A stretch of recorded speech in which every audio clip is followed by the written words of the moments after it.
श्रीकांत शर्मा एक बार पुनः आपके अपने YouTube channel maths with Kapil पर बहुत स्वागत करता हूं। यहां पर हम उत्तर प्रदेश भर्ती परीक्षा जो चल रही है यूपी पुलिस के 49,568 पदों के लिए उसके मैथ के आंसर की लेकर आए हैं। साथ साथ यहाँ पर बता भी दिया जाएगा कि क्वेश्चन को किस तरह से हल किया जाएगा, तो वो सारी चीज़ देखते लेते हैं। पहले क्वेश्चन को हम पहले ही करा चुके हैं, तो आप वहाँ से देख सकते हैं। 18 वस्तुएं 15 रुपये की औसत से बेची गई हैं, तो 18 गुणा 15 अगर कर देंगे आ जाएगा भैया 270। 12 वस्तुओं की लागत कीमत प्रति वस्तु 16 रुपये है, तो 12 गुणा 16 हो जाएगा भैया 192। और अगर 6 वस्तुओं की औसत कीमत क्या है जिससे उन्हें कोई लाभ या हानि ना हो, घटाने पर आएगा 78 और 78 को अगर 6 से भाग करेंगे तो आ जाएगा 13, मतलब सी ऑप्शन यहाँ पर सही बनता हुआ। क्वेश्चन नंबर 52 है, ए किसी काम को 8 दिन में बी कर रहा है, उसे जो है बी कर रहा है 12 दिन में, ए प्लस बी प्लस सी तीनों मिलकर कर रहे हैं इसे 3 दिन में। एलसीएम अगर आ जाएगा 24 और 8 तिया 24, 12 दूनी 24 और 3 अठे 24। सी की वैल्यू निकालनी है तो 24/8 में से 3 और 2 5 घटा देंगे, बचेंगे 3 और 3 अठे 24। यहाँ पर 8 दिन इसका बिल्कुल सही मतलब ए ऑप्शन हो जाएगा। नेक्स्ट क्वेश्चन की तरफ बढ़ते हैं। क्वेश्चन नंबर 53, यात्रा पर गया एक आदमी पहले 120 किलोमीटर 60 किलोमीटर प्रति घंटे गति से और अगले 120 किलोमीटर 80 किलोमीटर प्रति घंटे गति से तय करता है। यात्रा की औसत चाल बतानी है, तो यहाँ पर सीधा सीधा 2 गुणा 60 गुणा 80 बटे टोटल दोनों का 140 और हल करेंगे तो बी ऑप्शन सही आ जाएगा 68.57। नेक्स्ट क्वेश्चन है क्वेश्चन नंबर 54, दो कारों की गति का अनुपात 10:11 है। यदि पहली कार 10 घंटे में 500 किलोमीटर की दूरी तय करती है तो दूसरी कार की गति क्या है? तो यहाँ पर पहली कार की चाल निकाल लो, 500/10 बराबर हो जाएगा 50। तो यहाँ पर 10 बराबर 50 के है तो 11 बराबर किसके है ये देखना होगा। यहाँ पर चाल निकालनी है, S2 निकालनी है, तो ये आ जाएगी भैया 55, मतलब बी ऑप्शन सही आ जाएगा। क्वेश्चन नंबर 55 की तरफ चलते हैं। तो यहाँ पर 9 सेंटीमीटर त्रिज्या वाला एक गोला 3 सेंटीमीटर त्रिज्या वाले सिलेंडर के रूप में ढाला गया है। सिलेंडर की ऊंचाई क्या है? तो पाई सिलेंडर का जो त्रिज्या है 3 है, ऊंचाई निकालनी है बराबर 4/3 पाई। आर का मान यहाँ पर 9 है, 9 की घात 3 है। तो यहाँ पर सब कुछ हल करने के बाद जो वैल्यू आ जाएगी एच की वो आ जाएगी भैया 108 सेंटीमीटर, ये सही हो जाएगा बी ऑप्शन। नेक्स्ट क्वेश्चन है क्वेश्चन नंबर 56, 6 से विभाजित होने वाली सबसे छोटी 4 अंकों की संख्या, इस बच्चे ने बिल्कुल सही लिखा है, यहाँ पर 1002 है। और 11 से विभाजित होने वाली 5 अंकों की सबसे छोटी संख्या वो भी सही है, ठीक है। यहाँ पर 10,010 5 अंकों की सबसे छोटी 11 से विभाजित होने वाली संख्या है के अंकों का गुणनफल ज्ञात करना है। तो 2 और 1 3 और 1 और 1 2, तो यहाँ 3 दूनी 6, बिल्कुल ऑप्शन सी सही हो जाएगा। नेक्स्ट क्वेश्चन की तरफ देखते हैं। क्वेश्चन नंबर 57, सबसे बड़ी 5 अंकों की संख्या और सबसे छोटी 4 अंकों की संख्या के बीच का अंतर, बच्चे ने बिल्कुल सही किया है। 5 अंकों की बड़ी संख्या 5 बार 9 लिखेंगे और 4 अंकों की सबसे छोटी संख्या 1 के सामने 3 जीरो लगाएंगे, घटाने के बाद जो बना वो सी ऑप्शन इनका बिल्कुल सही बन गया है। नेक्स्ट क्वेश्चन की तरफ बढ़ते हैं भैया। क्वेश्चन नंबर है हमारा 45, कुछ वस्तुओं को उनके लागत मूल्य से 25% ऊपर अंकित किया गया है। इस तरह की वस्तुओं में से एक को अंकित मूल्य पर 20% का लाभ और दूसरे पर 10% की हानि पर बेचा गया है। कुल लाभ या हानि प्रतिशत ज्ञात करो। देखिए 100 पर हमने 125 तो लिख ही दिया, अब 125 लिखा है एक पर, तो दो कितने हो जाएंगे भाई? 250 लिख दिया दो पर, लेकिन दो माल जो हमने मान लिया वो 200 रुपये का है केवल। तो 125 गुणा एक पर करेंगे हम 120/100 और दूसरे पर करेंगे हम 125 गुणा 90/100। जब हल करेंगे तो दोनों की जो वैल्यू बन जाएगी, दोनों को जोड़ने के बाद बनता है 262 रुपये 50 पैसे। तो यहाँ पर जो लाभ हो जाएगा वो 62 रुपये 50 पैसे का लाभ हो जाएगा। प्रतिशत लाभ अगर निकालेंगे तो आपका बिल्कुल 31.25% ही बनेगा।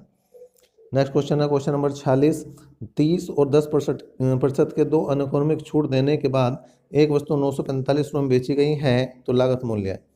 तो 30% की छूट दी तो 70 हो गया, 10% की छूट दी 90 हो गया, बराबर है 945 के, और 100 गुणा 100% बराबर क्रय किया जाएगा और ये बिल्कुल जो आपका हल करोगे तो 1500 रुपये यहाँ पर बन जाएगा। नेक्स्ट क्वेश्चन है क्वेश्चन नंबर 47, 10% ब्याज पर 2 वर्ष की अवधि के लिए एक निश्चित मूलधन पर साधारण ब्याज और चक्रवृद्धि ब्याज का अंतर जो है वो 1 रुपये है। मूलधन ज्ञात कीजिए। तो अंतर का जो सूत्र है, अंतर बराबर P × दर बटे 100 की घात 2 होता है अगर ये 2 साल की बात करी गई है। मूलधन निकालना है, अंतर 1 रुपये है, मूलधन निकाल देंगे 10/100 की घात 2 आ जाएगा, 0 से 0 जाएगा और 10.100 मतलब ए ऑप्शन इनका बिल्कुल सही हो जाएगा। अंतर का एक और क्वेश्चन, लगातार एक ही चैप्टर में से इन्होंने 2 क्वेश्चन रख दिए हैं यहाँ पर। ठीक है जी, तो इसमें भी सीधा कुछ नहीं करना, 3 + r/100 और करना था, तो उसे देख लेते हैं पूरा। तो यहाँ पर मूलधन इस बार 2000 रुपये है, दर है 10/100 की पावर 2, यहाँ तक तो जू का तू पहले वाला फॉर्मूला लगा है। उसके बाद 3 प्लस दर कितनी है यहाँ पर 10%/100, ये और लग जाएगा, इसे कैंसिल कर देंगे, ये कैंसिल हो जाएगा, तो हो जाएगा भैया 2000 गुणा 1/100 ही बनेगा यहाँ, और ये बनेगा 31/10 बन जाएगा।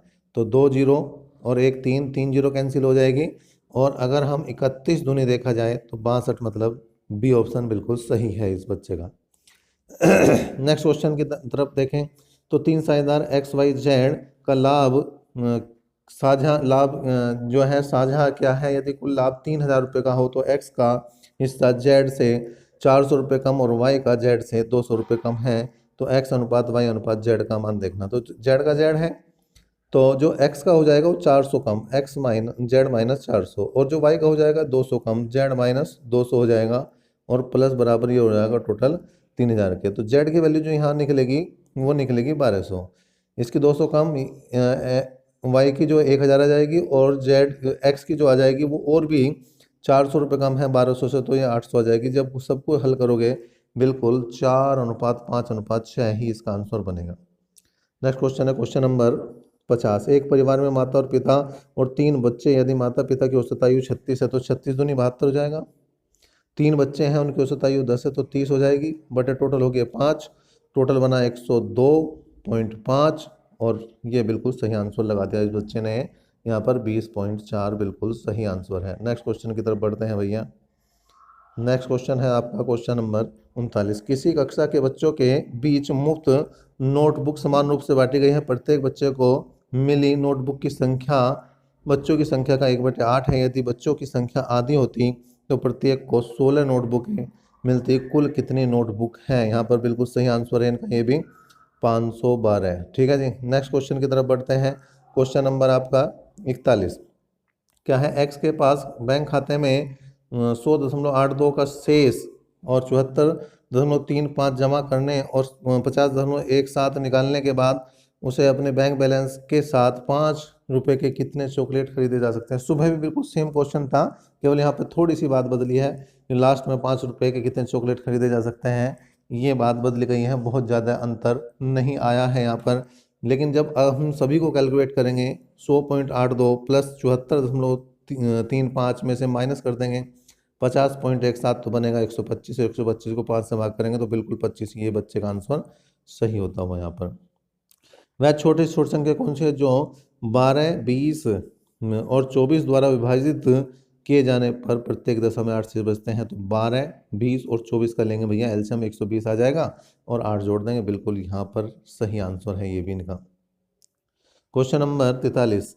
2x + 3 अनुपात 5x + 4, 3:4 का 3 गुना अनुपात है, तो वर्ग x का वर्ग ज्ञात करना। सुबह भी क्वेश्चन आया था और अब भी क्वेश्चन आया है, तो कहीं ना कहीं ये वाला क्वेश्चन इन्होंने लगभग हर प्रैक्टिस सेट में दिया। 3 गुने का मतलब यहाँ घात 3 लगानी है, आप इसकी क्रॉस मल्टीप्लाई कर दें, x की वैल्यू बिल्कुल 12 आ जाएगी। यहाँ से जैसे ही 12 आएगी उसका वर्ग निकालना है आपको, और 12 का वर्ग क्या होता है भैया 144 होता है, और यहाँ पर सी ऑप्शन सही हो जाएगा। और सेम जो है सुबह था 12 का घन 1728, वहाँ पर भी सी ऑप्शन ही सही था।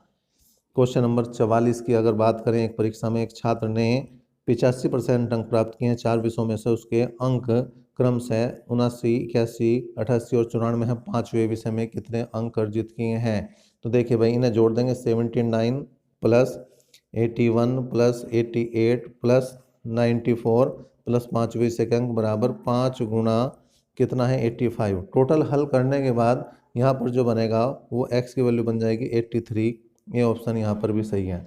तो ये टोटल जो आपने देखे हैं मैथ के क्वेश्चन जो हैं आपने मिला लिए हैं, आप इन्हें मिलाएं और अपने अपने क्वेश्चन कितने सही हुए हैं अभी तक फर्स्ट पेपर वाले भी हमें ज़रूर कमेंट करके बताएं, जिससे कि आंकड़ा लगे कि मेरिट कहाँ जा सकती है, कहाँ नहीं जा सकती। आपने अभी तक टोटल मिलाने के बाद अपने अपने नंबर हमें ज़रूर कमेंट करके बताएं, और इस पेपर के भी, दूसरे पेपर के भी हमें ज़रूर कमेंट करके बताएं। अभी तक के लिए इतना ही।